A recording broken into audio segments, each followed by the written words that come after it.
is a shrinking cultural phenomenon.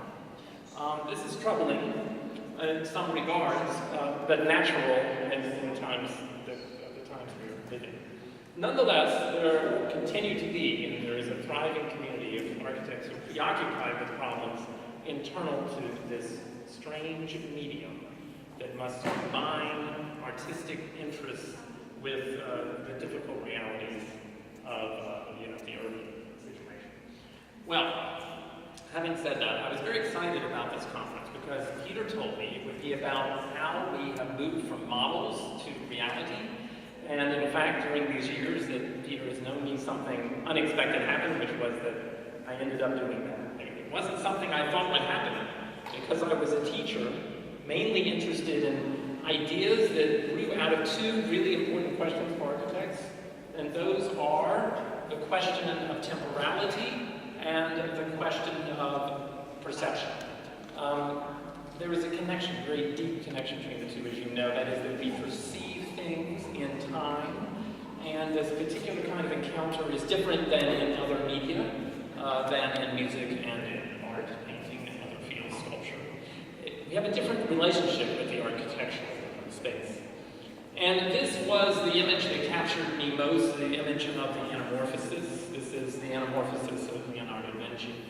A very important image because it fixes in an actual artifact the perception of an object distorted by our own encounter with it, and it represents an idea about temporality. That is, that when we move into different positions in space, the position that I am standing in is a correct image of the eye. In other positions it will not be, and in our movement from one position to the other, all things are changing. So it's something that can be embedded in an artifact, the actual temporal idea. And of course the Cubists did that, as did these great classical projectivists. And it is an idea internal to the medium itself of architecture, because we project. We have always taken three-dimensional artifacts and represented them in two dimensions. And in this process, we are undertaking a temporal process which distorts the object in a very profound and interesting way. And this is something that really is endemic, internal to the discipline of architecture and not to other mediums. We do it for other reasons too. We do it to build architecture, not only because it represents the way we see it and experience it. This very same method of projection, or deriving from perspective, was used by the stonemasons, the most well-known stonemasons prior to the modern period. We call them the stereotypers, those who cut stone and tried to describe stone. And there were theories about it. This one by a very important theorist of projection, a French projectivist named Desargues, who found the connection between stone cutting and perspective. Well, this was a great inspiration to me, actually, because it embodied principles of projection that are internal to computation, which became important, as you know, in the last 20 years in architecture. Computer projection as opposed to other forms that we had used. And so I began a long exercise, and when I met Peter, I was undertaking these drawings. They were manual drawings, but they involved the projection theories of Desargues, Brooke Taylor, and others. And I tried to invent a language of architecture from this, because the whole lexicon, let's call it the language, the repertoire, the forms that architects had for so long worked with, had not embodied projection per se. They had used projection pragmatically to derive objects that came out of classical language, or they had used it, as I said, to cut stone, but they never actually used it to make the forms themselves, to express the idea of temporality that's internal to the process of projection. So this was something I wanted to do, to expand the repertoire of the language. Because the language had, let's say, run aground by that time, as you know, the kind of postmodern period, the revival of the modern. These things were exercises and rehearsing worn-out ideas, and it seemed to me that we could still expand the repertoire. Now, we've seen many expansions since this time, in the 90s, by many architects, but it was exciting at that time, I must say. Let's say at this time Zaha Hadid had just done her project in the peak competition in Hong Kong. Peter Eisenman was doing very important theoretical investigations on the language.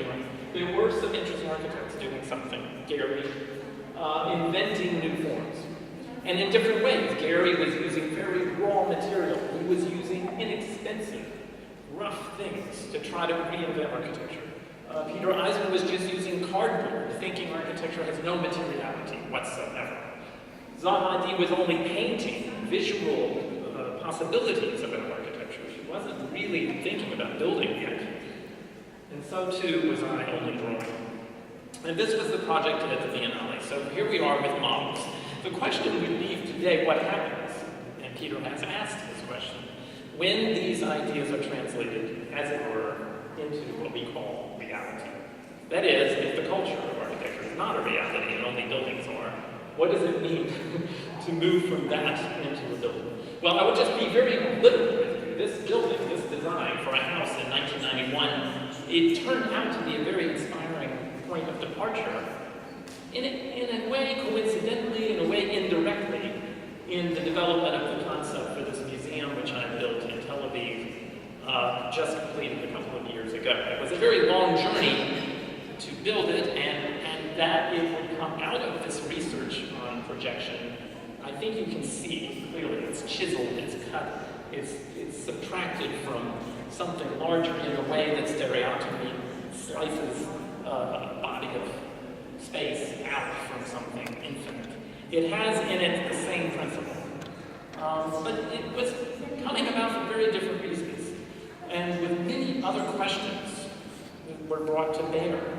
Now the whole cultural question of architecture's situation has to become central. So, for example, the main problem that I confronted when I was working on this was much more involved in the question of how museums are behaving in cities, what they're doing for cities, and how they are engaged with their contexts. This would be now the shift. How does projection introduce a new understanding of the museum and the city? In this particular environment, and I think it's true here in the museum we're in now, the museum is not just a museum. This is not merely a museum. This Kunsthaus, neither is the museum in Tel Aviv. It's something more like an activity center. It has education programs, it has discussion programs, it has elderly artistic programs, children's programs, it has restaurants, a restaurant, two of them actually. Many things are happening in this building. It's full of activity. It's not only a place for exhibiting art. That might even be only a small part of what goes on in a museum like this. And that's what's interesting about it. And it's in the middle of this city with a complicated urban situation. It's a cultural center of the city, but there's residences immediately adjacent to it. It's a very mixed kind of neighborhood. Well, there are very practical reasons to introduce projection here. One would be that this building was too large for the site. This was a very small site for a very big building. The building of 20,000 square meters on a 6,000 square meter site, but not allowed to be very tall because of archaeological finds that were near it, and because of the water table, and there was a height limitation. So it has to be short, it has to be large, and it has to be half underground. And so to make it half underground, I developed this space that would drive light down into the earth, half below, half above, and it's called the light fall. And it is produced by projecting surfaces between these various angles, which are defined by the edges of the galleries. The galleries are at different angles for a number of interesting reasons, mainly having to do with trying to fit rectangular galleries into a triangular site. What a wonderful geometrical problem for someone who worries about projection to deal with. And it's this problem of fitting strange, normal galleries into a strange site that stimulated the whole exercise.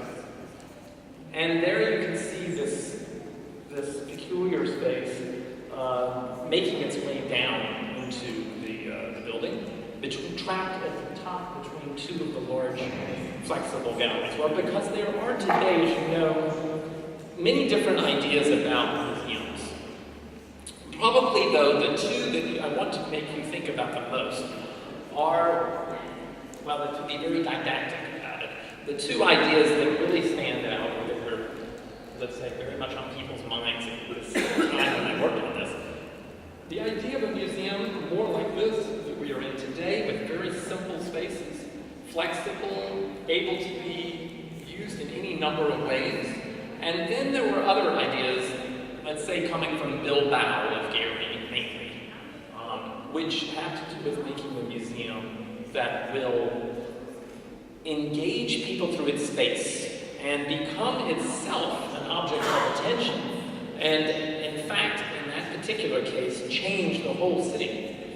And there was a dream that museums could be put into cities as that was put in Bilbao, and that the whole city would be transformed. This was the maximum kind of idea of a museum as a piece of architecture. But of course, the artists and the curators are very critical of this idea that architecture would dominate the artistic and curatorial project. And I was very skeptical of it as well. But I understood that there needed to be some spatial spectacle. There needed to be a place for the public. And this particular museum is full of activities and parties and other sorts of events for many different purposes, whether they be weddings, whether they be something to do more with honoring people. There were so many kinds of events. So how to make a building that has a public dimension and is also deferring to the curators. So all of these galleries are packed into this building, and as we look at these plans, you will see from the top to the bottom dramatic change in the plans. The whole plan is turning under your feet as you move through the building, and it literally seems to be turning under your feet to meet with the different angles of the site. And the structure for building this is unusual. These are trusses piled up. We have no columns in the part of this building. It's like a series of bridges crossing each other at different angles. And all of that is hidden. No one will ever see it. It's a kind of look, ma, no hands approach. That's what we call it. You know, when something disappears, you can't understand how it happened. Now, only an architect really understands that. An engineer walking into the building knows something different is going on. We didn't put the mechanical systems in the building the way normally they would have been put. There are many things different about it to make it possible to incorporate this unusual space and to have these different angles. So here's the dichotomy I wanted to put before you. The Museum of Frank Lloyd Wright, another Gehry, another Guggenheim, completely took over the galleries with the concept, with the architectural concept. No one can exhibit in the Guggenheim without having a linear itinerary, without having a developmental narrative for the artistic exhibition. And many curators objected to this violently. After all, it's offering very little freedom to them to determine how people should experience an exhibition. We have to go from top to bottom or bottom to top, and we must move from one to the next. And it's all on one side. There's no meandering, there's no diagonal. It's a very tyrannical experience. I mean, let's say that to understand that Frank Lloyd Wright has shaped how art will be exhibited in this building. Now, there have been many experiments. Wonderful and strange things have happened at the Guggenheim in New York. People have overcome Frank Lloyd Wright. It's very powerful to see how it has stimulated inventions by artists who have worked against it to do something that transcends it. It's very, very interesting. But nonetheless, I would object. I object to the idea of the architect bearing so much on the artistic project. I believe the projects should have more autonomy. And in this way, I'm not exactly popular among those who argue for the integration of art and architecture. I believe actually it benefits both practices that they should have some autonomy. So what happens here is we have this remarkable space, but it exists as something like the intermission in our experience of the building, alongside these very flexible galleries.